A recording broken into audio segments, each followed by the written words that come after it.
Sosok perempuan itu tuh ngintip, macam ngintip ke dalam rumah tuh lewat jendela dengan tatapan matanya yang tajam gitu, dan saking tingginya dia sampai harus nunduk gitu, nunduk terus miringin kepalanya, nengok masuk ke dalam rumah kami. Mimpi buruk itu selalu datang hampir tiap hari. Dan anehnya Alin tuh cuman mimpi kayak gitu tuh kalau ada di dalam rumah aja. Kalau aku tidur tempat lain dia nggak mimpi sama sekali. Curiga lah aku di situ, ini apa jangan-jangan ada yang salah ya sama rumah aku? Dan seolah memvalidasi kecurigaan itu, orang-orang yang bertamu ke rumahnya aku, ke rumahnya si Alin ini juga ngomong hal yang sama.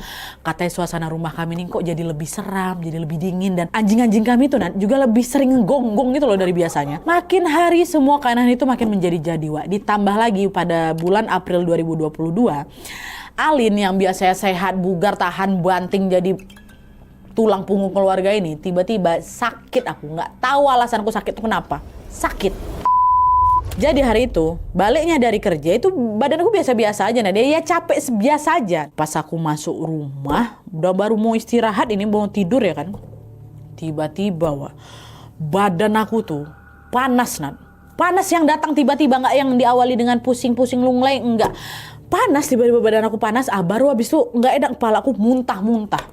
Dan badanku lemas sekali, nggak kuat aku bergerak. Nah, sedrastis itu perubahan badan aku. Nah, waktu itu Mama sama Margaret langsung bawa si Alin ini ke klinik terdekat kan, Wak.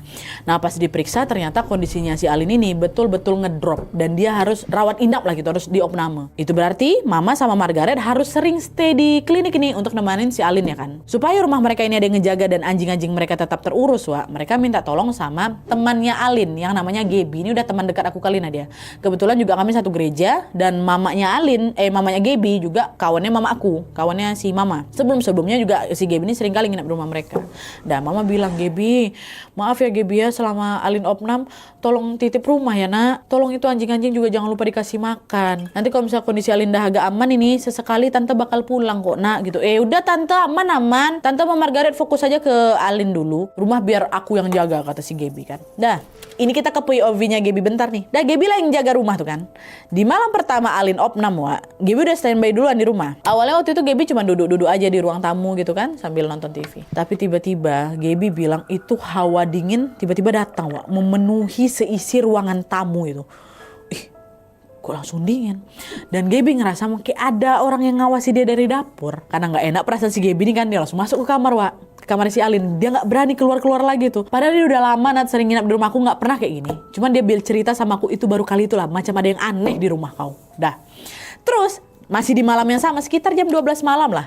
Mamanya Alin ini awalnya kan mau nginap di klinik kan. Akhirnya di malam itu dia memutuskan untuk pulang bentar. Karena Alin udah bisa tidur, jadi yang nemenin di klinik udah tinggal Margaret aja gitu, bisa lah ditinggal. Mama balik ke rumah, Wak, sekalian ngambil beberapa baju yang memang ketinggal. Rencananya besok baru dia balik ke klinik lagi.